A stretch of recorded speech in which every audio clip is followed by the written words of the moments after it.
In this video, I'm going to give you some tips for organizing your computer, because the more organized your computer is, the more efficiently you're going to be able to work. And one thing that you can do to get your computer organized is to clear your desktop of unused icons, because if you've got to hunt around on your desktop to find something, then it's going to be a lot of wasted time, and you might click on the wrong icon and you open the wrong program and you've got to shut it down again, and it's all disorganized. So getting rid of icons that you haven't used for a long time is a nice way to really speed up your work. Now, how do you do this in Windows?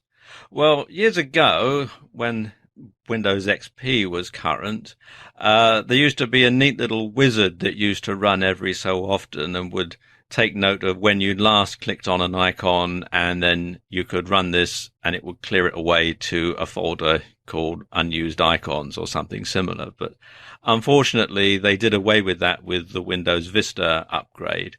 So now you have to do it manually, but it's not really a big deal.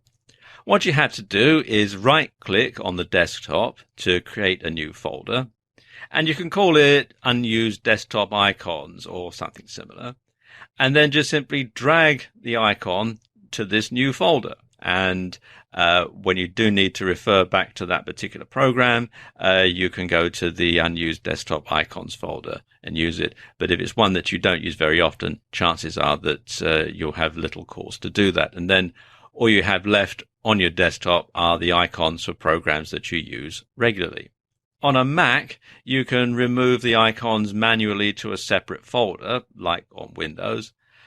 Or if you're running a Mac with OS X, you open Finder, click Preferences, select the General tab, and then uncheck the checkboxes for items that you want to hide. And then next time you go to your desktop, you'll find that they're all gone. One thing that makes email much simpler and easier to read is to filter it down so that you have different folders for different types of email. And this does two things. First of all, it means you haven't got to wade through all the junk in your inbox to find the really important messages.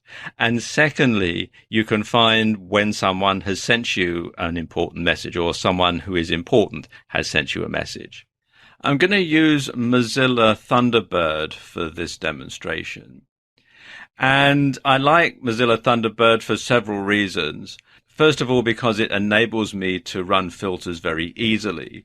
And second of all, because I can use multiple email accounts within the same client. So it does give me a lot of flexibility. Now, to run a filter, let's just come to my inbox here.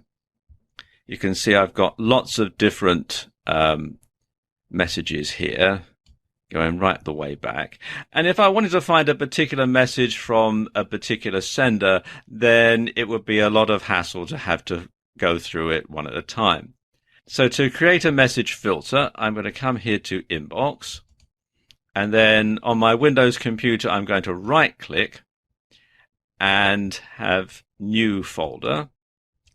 Now let's say that I want to filter all my messages from the Warrior Forum into this separate folder. I could call it Warrior Forum. And I'm going to have it as a subfolder of Inbox, but you can also have it as a subfolder of local folders or something like that, and click on Create Folder. You can see we now have this new subfolder Warrior Forum. Now, there are several ways that you can actually create the filters themselves. I'm going to show you the easiest way, and that's to come to a message from the sender that you want to create the filter from. Come down to where it's got their from, right-click on Windows, and then come to here where it says Create Filter From, and select that. You give the filter a name. I'm going to call it Warrior Forum. I like to keep the filter names the same as the subfolders that they're going to go into.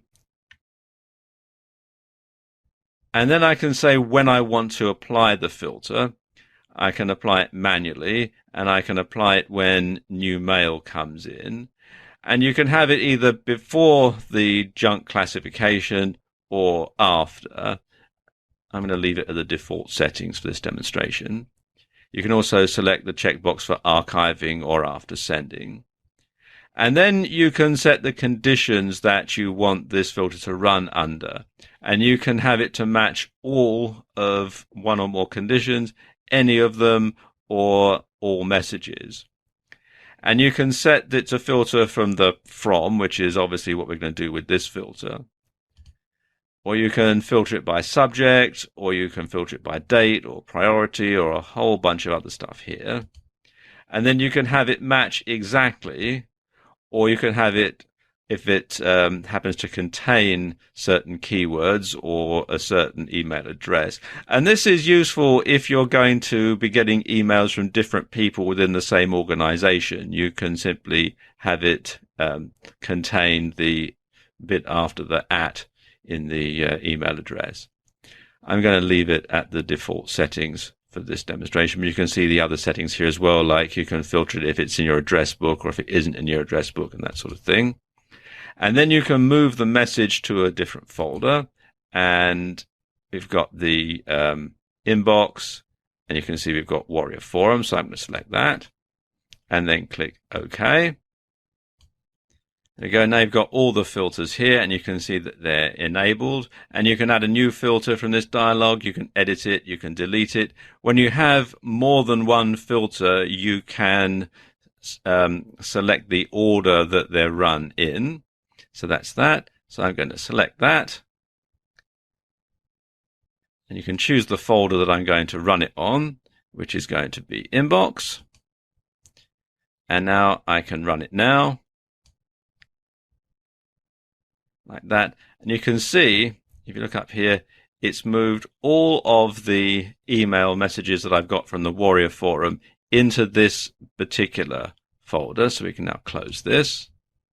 So there's nothing here at all. But if I go here, you can see we've got all the different messages that I've got from the Warrior Forum. So now when I get a message from the Warrior Forum, it's going to be filtered out, and I'll know immediately when I've got a new message from the Warrior Forum. I won't have to go and look for it in my inbox. And you can apply a similar technique to organizing bookmarks in your internet browser, because again, it makes finding sites that you want to revisit that much quicker. I'm going to use Google Chrome for this demonstration, although the process is similar for other web browsers. Now in Chrome, what you do is come up here to the Customize icon and click on it. And then we come over here to Bookmarks. And you can see I've got a few bookmarks already set up here, but because this is for demonstration purposes, there aren't all that many. But if I were to use this on a regular basis, you'll probably find lots and lots of different bookmarks here. So what I'm going to do is I'm going to go here to Bookmark Manager and click on that. And then come here to Folders and click on Add Folders. And what I'm going to do is I'm going to add all my internet marketing bookmarks into one new folder. So we call this Internet Marketing. And that's done. So I can come back here to where it says Bookmarks Bar. And then what I can do is just simply drag all of these across into my new folder, like that. I can do it like that. And now, when I go to my bookmarks, you come here, bookmarks, you can see it's got internet marketing there. And then I can come down and I've got them all organized. So I don't need to wade through lots and lots of different bookmarks and scroll down to find different bookmarks. I can just simply come to it very, very easily and very straightforward. And that saves me a ton of time. So there you go. Just a few ways that you can organize your computer.